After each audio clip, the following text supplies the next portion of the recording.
I was a Captain Koryoo Smart. On your TV, any TV3, in fact, Media General, or Munya Mohuaka. Answer Ohemu, I just said. And Trobia NDC for Ebecha. And that's the Rubian is Bobby Trebiano. Video name Rabon TV, either TV3, and now on your TV. And I hear that interview, or granting the code that interview and cancer unquasi a seminar. Efa, now Koryoo, then seminar air training, just say, and Trouble Train Nano. Na on your TV, any TV3, any man on the platform, a man can sense him. And no, and a TikTok has phone, Edwin Mabufu, I could see Captain Koryoo Smart, TV3, and on your TV. In fact, Media General, no market come out and part to the room. My man, she will not watch the Amame. Our comment section. I hype Penyah broke media. Mesra say any demo. Over like video, no that my box subscribe button, snap back click notification icon, latest updates. Number to the wire and Amame. Our comment section. Mesra also baswa. No one should for so any be after. It is 7th December 2024, the night of the election. And only say post to be across our Facebook. A parliamentary candidate for Awutu Senior East constituency on the ticket of NDC. Honorable Naa Koryoo. O make it on the Facebook page. I will tell them say how Kunse and the boys. I'll be attacked or no. Naa Koryoo and then the boys. I'm Omakun the boys grab ako. O make it this post, you know. And watch anyone say on your TV for our friend for interview. That night now. Omutu that friend for interview. Omuze sana no. Omo your train commonia or train semu. Eti my yankwa omane so na akua sapoma ene Naa Koryoo ewo ho na fe ono ne nto ankomo no so obakua wo ho ye Captain Nyankopon adom me ho ye to aso ho ma yo Captain say de ye di kan abo amane ama ewiase Ghana for ate de ekoso etu a akoso enne anwumre ya ewo Awutu Senior East constituency abra Felix Naa Koryoo ene ne nkrofo evisite polling centers bia omodane wo ho a wo mo ba fie na sesei abrantia ba ko krana na wato na nanom e wonse do na ba ko ka ho susu aprapra ani eye nyan no eno ho a ene da so wo no honorable Naa Koryoo e wo menchen honorable good evening honorable e den na ekoso wa Awutu Senior East anyway ye nya asepa na the center Metroaba a step to Christ polling center. Omoye I can kinda use me for witness CBT we young administrator other centers are putting things together. It's me free step to Christ on and I mean who say V8B across it my official car use so can no me use for over 1 year ni a party can be used. It's a V8 HAC ya kano na me nkofo ene te kan na enwani se ye hu se nkofo mote sa V8 kan mo no o ma start se o mu tututu ye ke ye nkofo mienu je o mo da fam kra o mo da fo me tie ne ka aswa ya nte asempa na ye ni results are a free each of the polling center eba say ye di nkudim say Naa Koryoo edi nkunim say NDC edi nkunim ewa kashwa Hawa Kumsin is down. She has lost the election terribly. Now me person Ghana phone na ehun said the same people are making wasem over the last 4 years. Simon, Kamal and the rest. Amakan wasem last 2 weeks from a year press conference. I can wasem say Hawa Kumsin asa papa sa Simon ni boku kais. I mean to me a hotel sa omowo our police are ATM. These are the same people are omo ekunipa omo eku in comfort e will be fear say Ghana is not safe. Kashwa is not safe. Me person me can't check party for now from Accra across the regions across Ghana. Someone in Ghana omo fetching and break Kashwa because Kashwa this is unprecedented. Yeah, Papa, His Excellency John Dramani Mahama, we're winning elections hands down. Mudia Bamu Bibia, Felix Naa Koryoo Okuno. Misume winning elections hands down. Hawa is a gunner, and if she cannot take this bitter pill, she can go and drown the ocean. Yeah, Pre Obibia, say Munko Coalition Center ho. Now don't be deterred by this distraction. Go to the collation center. I am coming to join you there for that declaration because the seat is ours. Captain Naa Koryoo and yate nenkano na said ye di kan ye twa picture na ma ewiase nyina ahunu no se dia ye we Naa Koryoo efia Ekuya Captain. Me to Captain Pacho bisa Naa Koryoo ma me say na wo ba na cars ne dodo ye say de na ne Captain me to pa bisa say na ne cars ne ye say cars na omode kofi de na ye say Honorable Obana cast na yes and the 20 kan no de eno na wuti mu bi no e 20 kan no me official mahindra na me use no party kan no eno na me timu bi no eno so ana etuo no e kan enti wo mo etuo ne kan wo mo na wo mo ete kan na chi no mo te front na hefa no mo wo ti echi no mo te me kan na echi ene etuo ne kan na chi say echira enye say echira obi a ehu but kan na chi awiatum I kan na echi pick up say pick up mahindra pick up it's almost te kan na echi ene na wo te hefa the back Captain see me question ye ne busa ne mame cars na ye dodo say baako ene ono awom bi dem rantie ne wachire ana say cars na ye dodo say kan na ye mienu baako edi anim ena baako edi achire. That's right. Yeah. It's the idea ni wana the idea achire na etuo kan the idea achire no eti car no Land Cruiser black no e cross wo de na say be share montem e ba ye di mechanic no mo start some fire wo car na say de di wo car na chi no there be me a mechanic okay me a mechanic patro na wona wo drive patro there be okay na me driver na na car no all right mo wo car na mo yes na na team na yeah 6 na na car nim okay na patro what two gunshot no te be do be say yet to be 3 be do be 3 okay yeah enti wo mo tutu tuo no wie no wo mo di mo achi be sam ho koya na so mo dane wo mo ho patro mo dane wo mo ho koye all right ekuya ne nto aso okay eti honorable say saying anamo babe na wutu asat enwumre ya we say akosu ya fra police farmer omo aba say ama ya kasa bodies no she was not omo befa eko na ya kekra police phone escort me kanu with the body and omo te call your friends say me ni baby omo dey call because I didn't go with them na the person make a check party for in say ma omo shwe they should start jubilating because we have won the elections hands down omo ma enije na protection no omo ma emu anyade they cannot steal this victory away from us. Our Kumsin has lost the election. Kaswa is green. Captain, I would to say is Felix Naa Koryoo fie and I decide interview ye fra ye di abre ya shafui. Emma from there no TV3 any interview. What's happening? I went out to visit one of the collective centers, which is Iron City. I went to step to Christ first. I realized that there was a VA, which is Hawakusi's VA, with the boys, Tima, and the rest, the same boys I complained about. They have followed me and they have shot one of my guys. In fact, they shot at my car several times. And from there, you attack accounting smart Abe ready on our Kumsin. Just say, oh my target NPP for to be a ridiculous. Ade our Kumsin a communipa. How comes a communipa? Some young people granting kwasi interview count kwasi asem. Ade won hu bi count kwasi asem kwa. Just say obi a be kan de NDC for nya be kan omo de. Me wa ensem no say na enya no kre.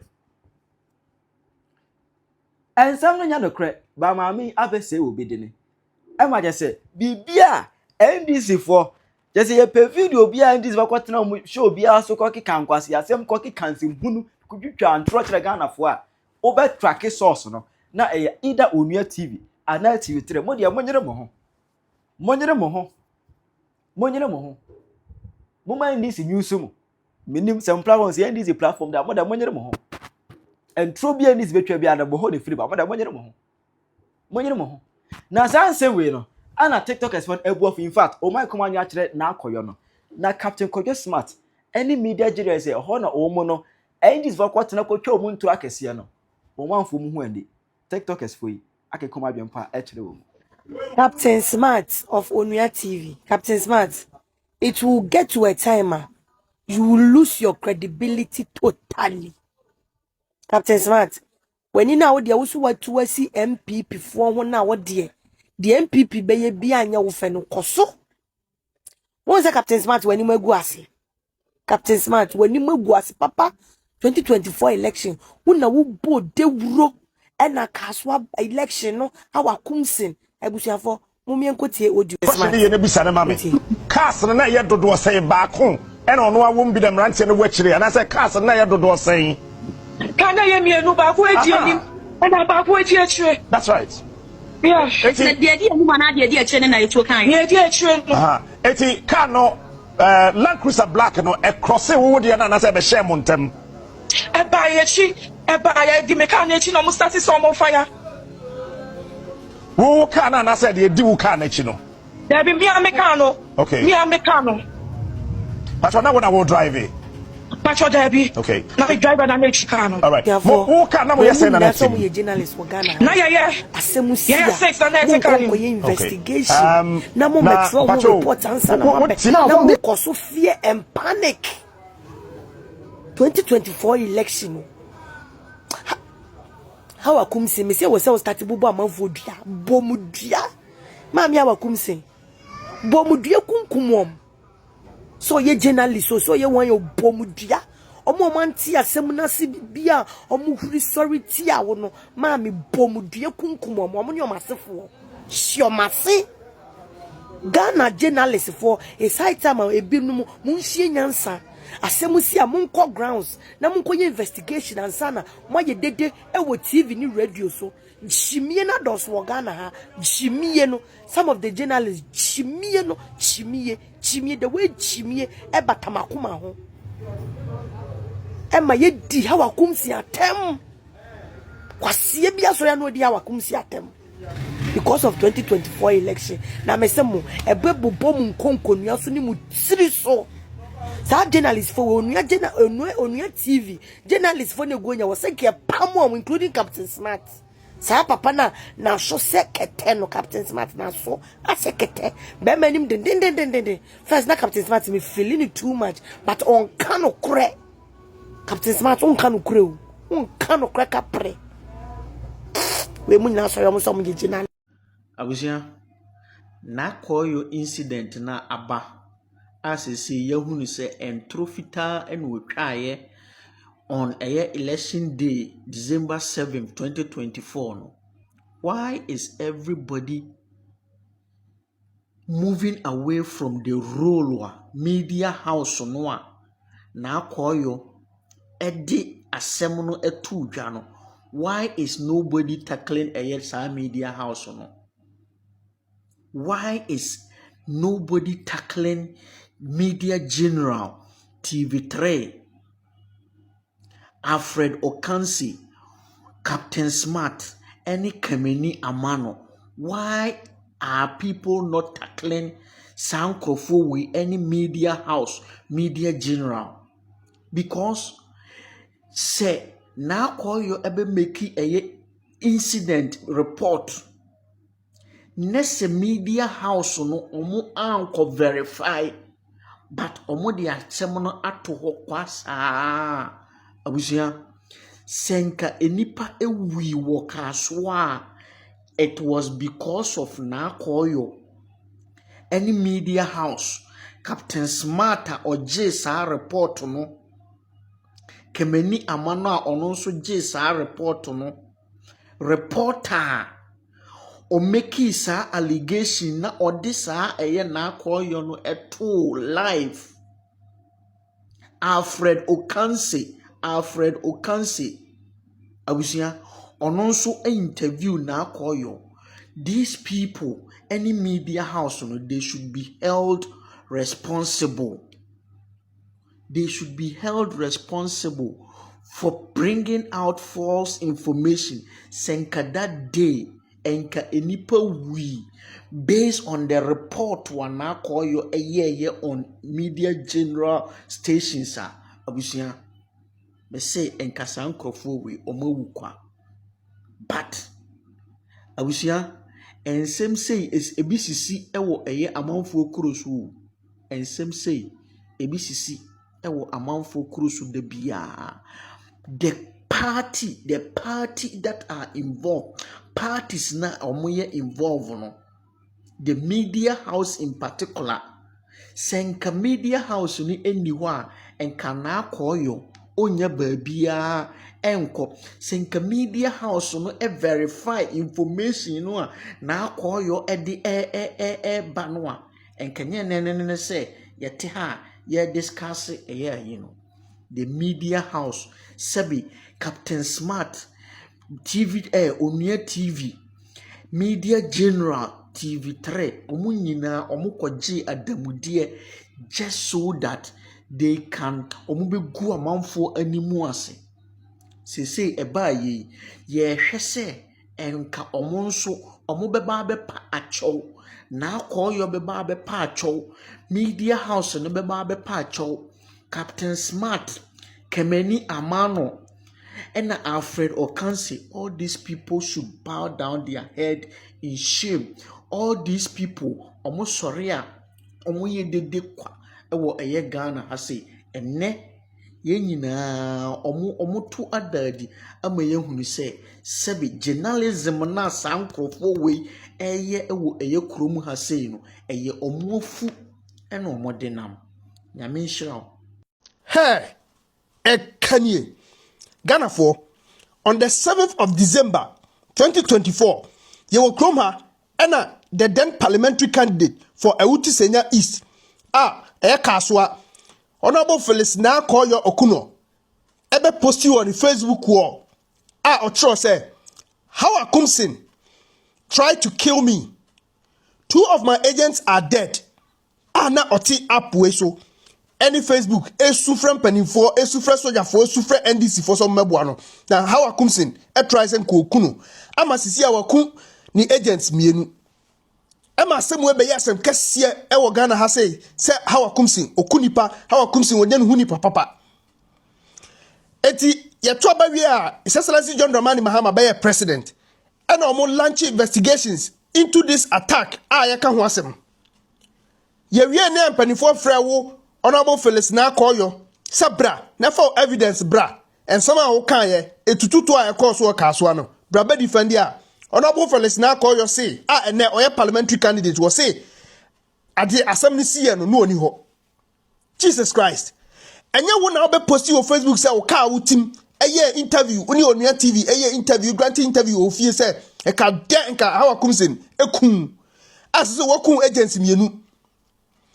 And so na fro say for evidence bra no wo say etututu ye no to ye no na woni hobi etu na to ye ni na woni ho na wo kra wonim ena ampanifo say okay so woni ho dia omo no mo ho no so mo form evidence mra omo ho no say omo for evidence bi ama. They say what is going on? Entisa Felix Naa Koryoo honorable yi parliament na opesa uba na opesa how akumsin eti dibone e wo Ghana ene kaso ntino mo sheda orchestrating nyoma ewa mo kotututu e man kofo wuwi abra how akumsin onim ho hwe because e hwe yakoso ya how akumsin onim sa ne mai ho hwe chese mo ye imagine say mo deliberately mo passam e de hye how akumsin ama no ho aye hi e wo kaso ho say mo passam yes say let's give the dog a bad name and hang it sabe be na mo passam ye because say obi so be po aku a e say wo report ma police so be investigations e say wo cooperating na ma police full cooperation no more looking into the matter ni enti how akumsin tum and they are for self evidence bra wo se na uni ho omo na omo ho so omo so mu ni evidence bia omo de be ma committee no na te say nya wo ye nya mo na mo orchestrate here na NDC for there one stro mo a unyini nche omo ye se timbaka udi omo ni mo huhuhu udi omo chi ahuhuhu na omo nche mu kwa de na wase asem no ene ye wo krom ase ene ye chi se Obama poku ase ye chi fanti comedy ye chi atenkwana na oya dwo wuntumi TV ye chi abronye e charge wo with publication of false news with intent to create fear and panic under the Act 29. I mean, yet Sanko for Nagum DB remand. And so now, Adia Honorable Naa Koryoo a chandia omuye no because you see a cool agent for evidence the brand so for evidence ama. Na yet chrome her or my any etching is ano. Yanko so anye na dabino ebetwa no ho aba bechi yankasa. Namaste. Chile wadwe mame ewo comment section. Ayi Penyah Media Accra.